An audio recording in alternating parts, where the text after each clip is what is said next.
Hello everyone, welcome to yet another day in this clown decade, the decade where things are only going to get worse before they get better. And there has been news today that under most other circumstances I would probably be absolutely ecstatic about. The problem is that it's much closer to the Americans pulling out of Japan than Germany having to go over to sign the Treaty of Versailles. Well, what do I mean by that? Well, I'll start this video off with the well, it's all disappointing news really, but with the largely disappointing news, where Just Stop Oil protesters' jail sentence shortened after appeal. Judge says co-founder Roger Hallam's term was manifestly excessive as she cuts his and 5 other activist sentences. And I didn't agree, and I still don't agree. They caused over £1 million of damages by, as the left would say, oh, they were just in a Zoom call. They were in a Zoom call planning a mass disruption event on the M25. It's absolutely right they were put in jail for as long as they were. They probably deserved longer, to be honest. So just to quickly run through these, Roger Hallam, who was one of the co-founders of Just Stop Oil, was originally jailed for 5 years for conspiring to disrupt traffic at the M25 for 4 successive days. His sentence was actually reduced to 4 years, so it's not too bad going from 5 to 4 years, but still, any sort of, well, win for Just Stop Oil is just bad. You do not want this sort of thing encouraged, however 4 years in jail is still a deterrent. Daniel Shaw, Louise Lancaster, Lucia Whitaker de Aubrey, and Cressida Gethin originally received 4 years jail terms for their involvement in the same protest. However, for Shaw and Lancaster, their sentences were reduced to 3 years, while Whitaker and Gethin's sentence were reduced to 30 months.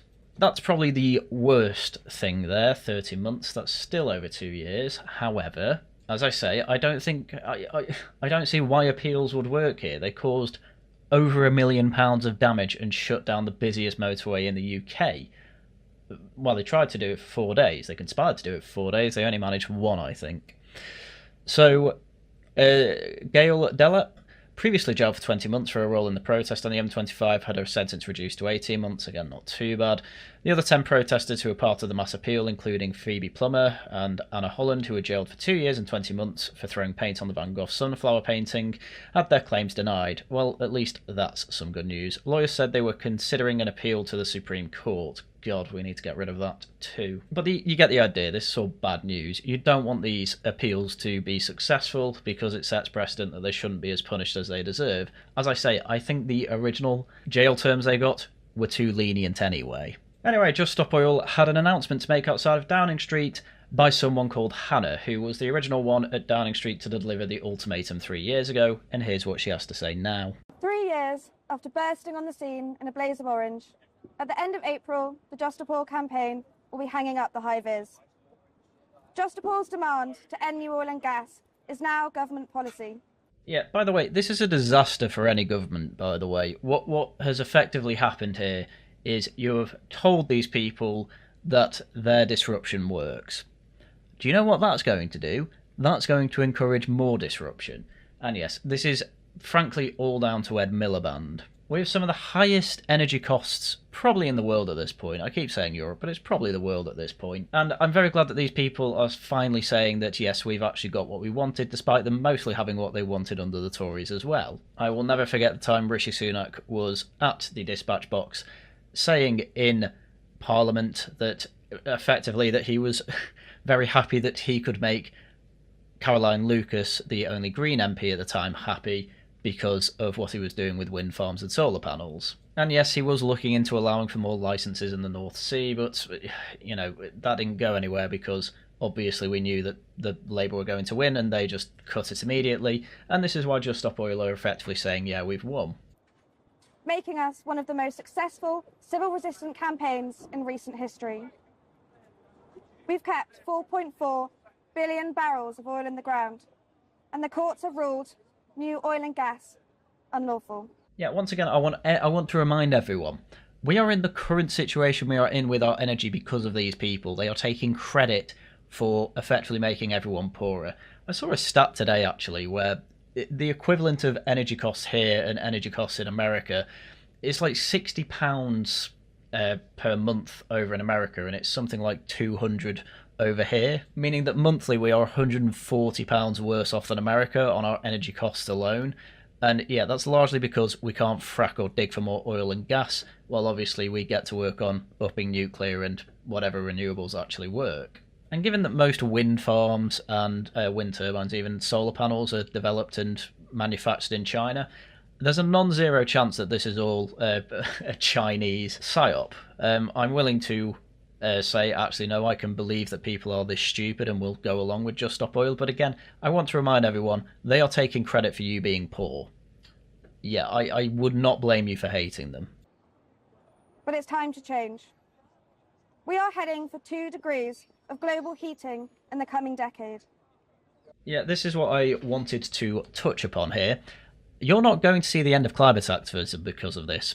All that's going to happen is what happens every time a climate activist group stops becoming relevant. Nobody's really cared about Just Stop Oil for half a year now, probably longer. Certainly since Labour got in.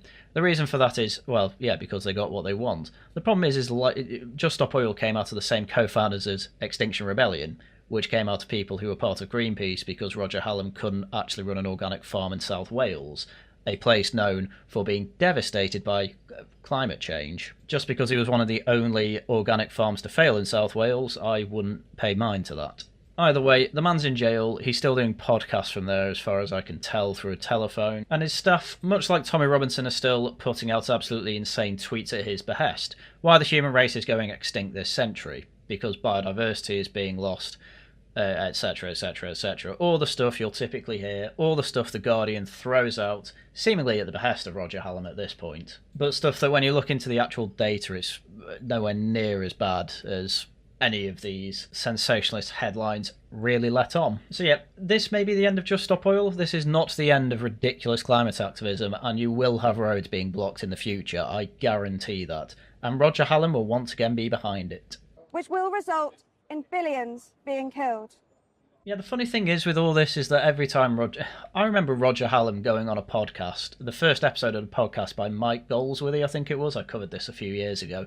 And I think it was the only episode he actually did, because it had to be shut down pretty quick because he just let Roger Hallam go off on saying, I hope people, well, not I hope, but he'll be okay if people die in ambulances because it will get him into headlines, and so that he can talk about how the extinction in the human race is coming in 2 years. Anyway, it's 2 years later and there's still no extinction. In fact, population keeps rising ever more. And Mauritius is still building airports, despite the fact they are going to be affected quite largely by sea level rises. Mass civil unrest and social collapse. Meanwhile, corporations and billionaires are buying political power and using it to punch down on the weak and the vulnerable. Sorry, but out of all weeks, you can absolutely not say that. 25% of people in the UK are now classed as disabled. The Tory government has somehow managed to make more disabled people in a peacetime than the amount of disabled people that came out of World War I and II combined. And now, I might be asking, oh, how they managed that? Well, they haven't really. People are simply trying to make themselves look weak and look disabled so that they can effectively get benefits. That is what's happening there. There's no way a quarter of the country is disabled. It's just impossible. As I say, why is that? Because the weak and vulnerable aren't being punched down upon. They're getting cars. And the funniest part is, they're mostly getting electric cars.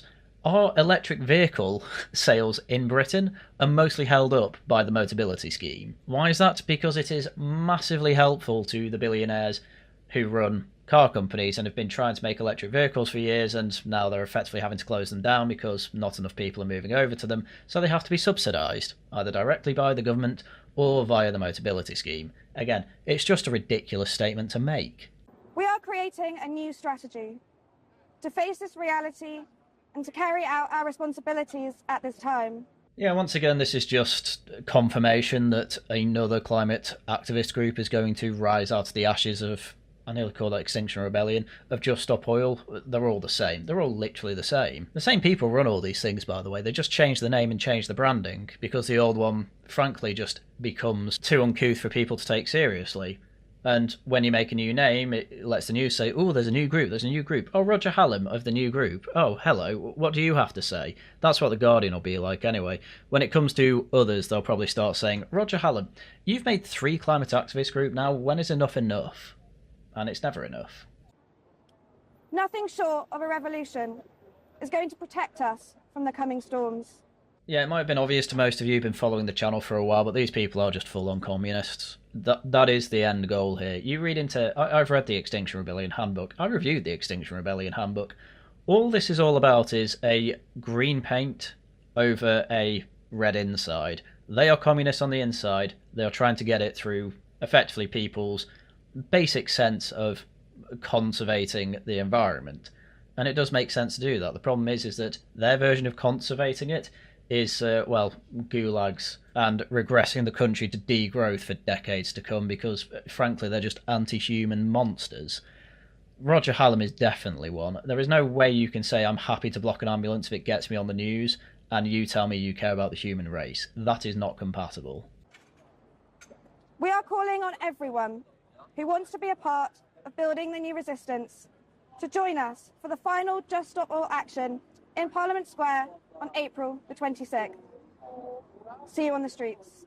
Yep, and again, they will be handing stuff out there to effectively say, okay, that was our last Just Stop Oil one. Do you want to join our new one? We have, I don't know, get rid of literally all boilers in the UK group because we absolutely hate boilers and the fact that people need gas to survive. And tell you what, if they come after my boiler, they're going to get removed, not just from my property, but from the entire country if I had my way. Anyway, Just Stop Oil put out a larger statement onto Twitter. It's mostly the stuff we've already heard. But they also say, so it is the end of soup on Van Gogh, cornstarch on Stonehenge, and slow marching in the streets. But it's not the end of trials, of tagging and surveillance, of fines, probation, and years in prison. We've exposed the corruption at the heart of our legal system. I really don't think you have. Which protects those causing death and destruction while prosecuting those seeking to minimise harm. Again, it's the classic Marxist example of the rich are very, very much able to get away with killing people, but we end up in jail because we caused millions of pounds of damage, and that damaged the rich people, despite the fact that I went through those sentencing remarks, and there was much more than just the rich that were harmed. Food didn't make it to a hospital because of them, so no, screw them. Just Stop Oil will continue to tell the truth in court, speak out for our political prisoners and call out the UK's oppressive anti-protest laws. We'll continue to rely on small donations from the public to make this happen, but they are not doing street protests anymore. They're done with that. They have to deal with the courtroom now. It'll be another group that deals with that. I guarantee it. They confirm it in the next paragraph. This is not the end of the civil resistance. Governments everywhere are retreating from doing what is needed to protect us from the consequence of unchecked fossil fuel burning. Again, it's ridiculous to say that in Britain. We have more than halved our carbon emissions since the peak of the Industrial Revolution. And what do we have to show for it? The worst energy policy known to man. And yet these people will say it's still not enough. So why even bother giving them any sort of inch? Don't give them anything. As we head toward 2 degrees of global heating by the 2030s, again, global heating, it was global warming 3 years ago, it changed to global heating around then. The science is clear. Billions of people will have to move or die, and the global economy is going to collapse. Just utter nonsense. The global economy can adapt. They never seem to understand that. Oh, the economy works this, and this way at the moment. Well, that's not going to work anymore. Collapse. No, it can adapt. It's unavoidable. We've been betrayed by a morally bankrupt political class. As corporations and billionaires corrupt political systems across the world, we need a different approach. We are creating a new strategy to face this reality and carry out our responsibilities at this time. Nothing short of a revolution, blah-de-blah-de-blah-de-blah. You've heard the rest. It will once again be students and boomers at the vanguard of whatever comes up next, and once again I'm going to have to cover it and explain to everyone how this is all just socialism with a green coat of paint, or I guess orange with Just Stop Oil. Anyway, the activists are doing a bit of a victory lap. James Skeet, who was one of 6 Just Stop Oil activists acquitted by Southwark Crown Court last week over the 2022 protest on the gantry above the M25, said, "We've done what we set out to achieve. JSO was always intended as a campaign that was going to exist for a finite amount of time. Original demand is now government policy. It's time to move on. God, please vote reform." Skeet said the legal environment it operated in was quite different from that in 2022 when it formed. There are very severe consequences for sure. It certainly had a lot of impact on people involved in the campaign. Obviously, certain people are paying very high cost and are serving quite significant multi-year prison sentences. You all should be serving multi-year prison sentences, and Roger Hallam should never be let out of prison. He is a dangerous man. Other environmental activists weighed in. Will McCallum, co-executive director of Greenpeace UK, which has a long history of direct action, said, Just Stop Oil paid a heavy price for raising their voices at a time when politicians and corporations are trying to silence peaceful protesters in the streets and in the courts. Corporations are doing what they can to comply with ESG for years, and we're largely looking to move away from oil and gas anyway to look at renewables, and it turned out they couldn't do it without massive subsidies.